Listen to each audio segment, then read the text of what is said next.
Hello everyone, this is Ankita और एक बार फिर मैं आ गई हूँ कलेक्टर साहिबा के एक और एपिसोड के साथ जिसका टाइटल है इंटरव्यू। तो बिना देरी किए करती हूँ मैं एपिसोड की शुरुआत और जानने के लिए इंटरव्यू का हाल बने रहिए मेरे साथ। मैं कुछ दिनों से ऑब्जर्व कर रहा था कि जब तक मैं लाइब्रेरी में पढ़ता था तब तक वह भी पढ़ती थी। मैं व्हाट्सएप और टेलीग्राम में डीपी चेंज करता तो उसी दिन वह भी डीपी चेंज कर लेती। हाँ, वह अक्सर अपनी डीपी नहीं लगाती थी। मैं पिछले कुछ दिनों से यह भी गौर कर रहा था कि सजना संवरना उसे अब अच्छा लगने लगा था। वह देर रात तक पढ़ने की आदी थी और मैं इसके विपरीत जल्दी सोने का। अब उन्होंने भी अपनी आदत जल्दी सोने की बना ली थी। मुझे ऐसा प्रतीत हुआ कि वह मुझे चाहने लगी थी। मैं तो पहले ही जी जान से उन्हें चाहता ही था। जनवरी के पहले सप्ताह में दिल्ली विश्व पुस्तक मेले के कारण दिल्ली का माहौल किताबी हो चुका था और किताब पढ़ने के शौकीन होने के कारण मैं, एंजल, सुमित और लवगुरु एक दिन रविवार को सज धज कर प्रगति मैदान पहुंच गए। वैसे सज धजने का तो क्या ही कहा जाए। यदि कुछ अपवादों को छोड़ दिया जाए तो एक यूपीएससी अभ्यर्थी सजने संवरने में ज़्यादा वक्त नहीं लगाता। लोगों का हुजूम उमड़ा हुआ था। पाठक ज़्यादा थे और लेखक या फिर प्रकाशक पता करना थोड़ा मुश्किल हो रहा था। लोकार्पण के लिए किताबों को रंगीन कागज की पन्नियों में आहिस्ते से लपेटकर खूब सजे धजे भव्य प्लेटफॉर्म पर ले जाया जा रहा था, जहाँ अच्छे से किताब की मुंह दिखाई की रस्म अदा की जा रही थी। मंच में शोभा बढ़ा रहे थे वक्ता और लेखक, जो पुस्तक और नए नवेले लेखक की शान में कसीदे पढ़ रहे थे। जो वक्ता अपनी बारी के इंतजार में थे वे वक्ताओं को ध्यान से सुनने की बजाय चाय कॉफ़ी पर ज़्यादा ध्यान दे रहे थे। पुस्तक मेला सचमुच में केवल पुस्तकों का नहीं, लेखकों का भी मेला होता है। मैंने एक चीज़ यह भी नोटिस की कि पुस्तक मेले में किताबों के स्टॉलों से ज़्यादा भीड़ पिज्ज़ा बर्गर वाले स्टोर पर थी। जो युवा किताबें महंगी होने के चक्कर में उन्हें नहीं खरीद पाए, वे फास्ट फूड खरीद कर धड़ल्ले से उधरस्त हो रहे थे। बुक स्टॉल वाले अपने काम में व्यस्त थे। वे जो पुस्तकें लोकार्पित हो गई थी उनका थोकार्पण कर रहे थे। मैंने दिल्ली दरबार उपन्यास खरीदा और एंजल के साथ प्रगति मैदान की बुक स्टॉल पर घूमने लगा।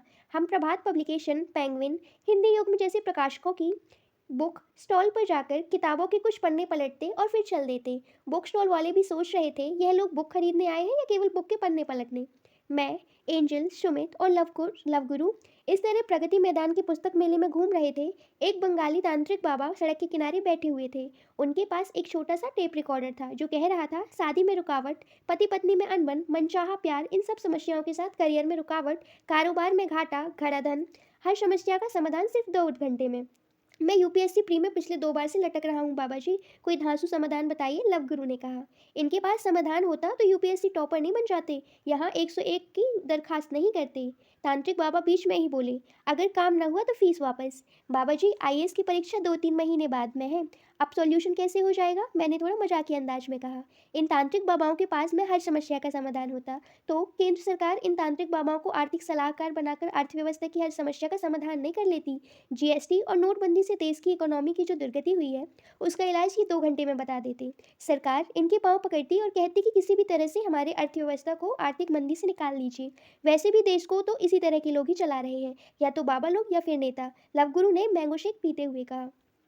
इस तरह हमने ज़्यादा किताबें तो नहीं खरीदी, लेकिन पुस्तक मेले में जाकर मज़ा बहुत आया। शाम के 6 बजने के बाद हम मेट्रो से जीटीबी नगर आ गए। यूपीएससी ने डिटेल्ड एप्लीकेशन फॉर्म यानी डीएएफ निकाला। उसमें मुख्य परीक्षा में पास हुए अभ्यर्थियों से बायोडाटा मांगा गया था। एंजल का कॉल आया, मुझे समझ नहीं आ रहा कि मैं हॉबी में क्या भरूं। आपको क्या क्या पसंद है, कौन सा खेल, कौन सा नृत्य, मैंने कहा। खेलों में मुझे कोई ज़्यादा इंटरेस्ट नहीं है। क्रिकेट खेलना पसंद नहीं है, लेकिन कभी कभी देख लेती हूँ। पढ़ाकू इंसान, खेलना कूदना भी तो जीवनचर्या का एक अहम हिस्सा होना चाहिए। केवल पढ़ना और बोर्ड परीक्षा में टॉप करना, फिर कॉलेज टॉप करना, किताबों से हट कर के भी तो एक दुनिया होती है जिसे वास्तविक दुनिया कहते हैं। हाँ, यह बात तो है, पर मेरा बचपन का सपना कक्षा 6 से ही कलेक्टर बनना रहा है। तो फिर घर वालों और टीचर ने कभी खेलने के लिए ज़्यादा प्रेरित ना करके हमेशा पढ़ने के लिए ही प्रेरित किया।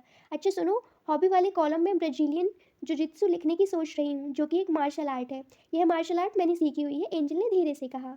बता रही हो या डरा रही हो? क्या बात है मैडम, आपको जूडो कराटे भी आता है, अब तो संभल कर रहना पड़ेगा। अरे, लेडी श्री राम कॉलेज में कुछ लड़कियां कराटे सीख रही थी, तो मैंने भी हाथ आजमा लिए। वैसे आपको जूडो कराटे वाली लड़कियों से डरने की ज़रूरत नहीं है। अच्छा, ऐसी बात है क्या मैडम? जी। अच्छा ये बताओ कि आपको पोस्ट प्रेफरेंस किस काम में भर रहे हो? उसकी बड़ी रोमानियत से पूछा। आईएएस, आईपीएस एंड तथा आईएफएस। और तुम? मैं तो सोच रही हूँ आईएएस, आईएफएस और आईपीएस। आपको क्या लगता है सही है? मेरा मन तो आपको प्रदेश भेजने का नहीं है, इसलिए फॉरेन सर्विस आईपीएस के बाद ही भरो। मुझे तो लगता है आईआरएस इसके बाद ठीक रहेगा, मैंने हक जताते हुए कहा। यह जानकर कि अनजान रहती थी या उन्हें इस बात की भनक भी नहीं लगी थी कि मैं उन पर हक जताता हूँ। एंजल अक्सर मेरी सलाह को आदेश समझकर उसका अनुसरण कर लेती थी। ओके, मम्मा से भी कंसल्ट कर लेती हूँ, चलो फ़ोन रखती हूँ, बाय। कल दृष्टि आईएएस में विकास दिव्य कीर्ति सर का इंटरव्यू गाइडेंस के लिए वर्कशॉप है, चलोगी? मेरी बात खत्म होने से पहले ही उन्होंने कहा, हाँ क्यों नहीं, चलो, बाय, कल मिलते हैं। दृष्टि आईएएस कोचिंग संस्थान का दिल्ली की कोचिंग इंडस्ट्री में अपना भौकाल है। दूसरे दिन हम नेहरू विहार वाले क्लासरूम में विकास सर की क्लास अटेंड करने गए। क्लासरूम भावी आईएएस आईपीएस अफसरों से गुलजार था। उनके चेहरे से साफ झलक रहा था कि विकास सर अपनी क्लास में ऐसे गोल्डन रूल बता देंगे कि इंटरव्यू में 200 मार्क्स तो आ ही जाएंगे। बच्चों की तादाद लगभग 70-80 रही होगी। मेरे साथ एंजल की एंट्री ने कई लड़कों के दिल पर बिजलियां गिरा दी। जब हम विकास सर की क्लास ले रहे थे उस समय भी कुछ अभ्यर्थी अपने जीवन साथी की तलाश में जुटे थे। सर ने बताया कि यूपीएससी बोर्ड में होने वाला इंटरव्यू तैयारी से ज़्यादा किस्मत का खेल है। दिव्य कीर्ति सर ने बहुत सारे इंटरव्यू के टिप्स भी दिए।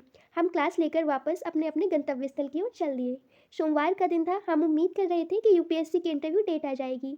हुआ भी कुछ ऐसा ही। मेरे इंटरव्यू की तारीख आई 5 मार्च और एंजल का इंटरव्यू था 13 मार्च को। हमें तैयारी का पर्याप्त समय मिल गया था। एक दिन हम बोझा सर के वहाँ क्लास लेने के लिए चले गए। बोझा सर ने एंजल से एक सवाल किया कि एक लड़का एक लड़की को पब्लिक प्लेस पर प्रपोज करता तो यह आईपीसी की किस धारा के तहत अपराध में आएगा? नहीं सर, आईपीसी की किसी भी धारा में प्रपोज करने को अपराध की श्रेणी में नहीं रखा गया है। अगर लड़की प्रपोज करने पर थप्पड़ जड़ दे तो यह अपराध होगा। सर ने क्रॉस डाउन क्वेश्चन किया। हाँ सर, एंजल ने शर्माते हुए कहा। सर ने मजाकिया अंदाज में कहा, लड़कों, अब आप इस खूबसूरत पल को क्लास में खत्म करने के बाद प्रपोज कर सकते हैं। क्लास के सभी बच्चे ठहाके लगाकर हंसने लगे। गांव तथा छोटे शहर का कोई लड़का न केवल बड़े से बड़ा सपना देख सकता है बल्कि उसे साकार भी कर सकता है। हाँ, मेट्रो शहर में पले बड़े बच्चों की तुलना में उन्हें संघर्ष थोड़ा ज़्यादा करना पड़ सकता है। कठिनाइयाँ उनके सपनों को कठिन बनाने की कोशिश कर सकती हैं। समय सपने को सच बनाने में थोड़ा ज़्यादा लग सकता है, लेकिन किसी बंदे में गजब का उत्साह हो तथा सपने में हौसला हो तो हौसले की उड़ान से मंजिल को पाया जा सकता है। अगर आपको कुछ लोग यह कहें कि यह काम तुम नहीं कर सकते तो उन्हें तुरंत जवाब ना दें, लेकिन मेहनत इतनी कड़ी करना शुरू कर दें कि बड़े बड़े दिग्गजों की आप पर की गई भविष्यवाणी गलत सिद्ध हो जाए। लोग यह कहें कि आप आईएएस नहीं बन सकते तो उनके सामने आपका संक्षिप्त उत्तर होगा, बन के दिखाना। बोझा सर ने मोटिवेशनल स्पीच देते हुए कहा, मेरा ऐसा मानना है कि यदि आप सिविल सेवा में सफलता पाना चाहते हो तो धीरज को अपना घनिष्ठ मित्र, अनुभव को अपना परामर्शदाता, अनुशासन को बड़ा भाई, आशा को अपनी गर्लफ्रेंड बना लो। एक बात और, पढ़ाई और चिंतन मनन को अभिभावक बना लो ताकि सफलता पाने में जहाँ सहूलियत हो सके। अच्छी आदतों के देवता बन जाइए। हर रोज़ गुणवत्ता युक्त 8 से 10 घंटा पढ़ाई कीजिए ही कीजिए और बाकी ऊपर वाले के जिम्मे छोड़ दीजिए। उस दिन बोझा सर का लेक्चर, इंटरव्यू क्लास कम और मोटिवेशनल सेशन ज़्यादा लग रहा था। हमने 3 घंटे तक ज्यों तो करके बोझा सर को बोझ लिया। फिर जब क्लास ख़त्म हुई तो हम सब बच्चों ने राहत की सांस ली। वे दिन भी आ गए जब मेरा और एंजल का बारी बारी से इंटरव्यू हो गया। ना तो मैं ना ही एंजल इंटरव्यू से संतुष्ट थी। फाइनल लिस्ट में मैं 11 नंबर से रह गया और वह 8 नंबर से। सबसे खराब बात यह थी कि जीएस के हर पेपर में एंजल को 5 नंबर की पेनल्टी लगी और इस तरह लगभग 20 नंबर यूपीएससी द्वारा मुख्य परीक्षा में पेनल्टी के रूप में काट लिए गए।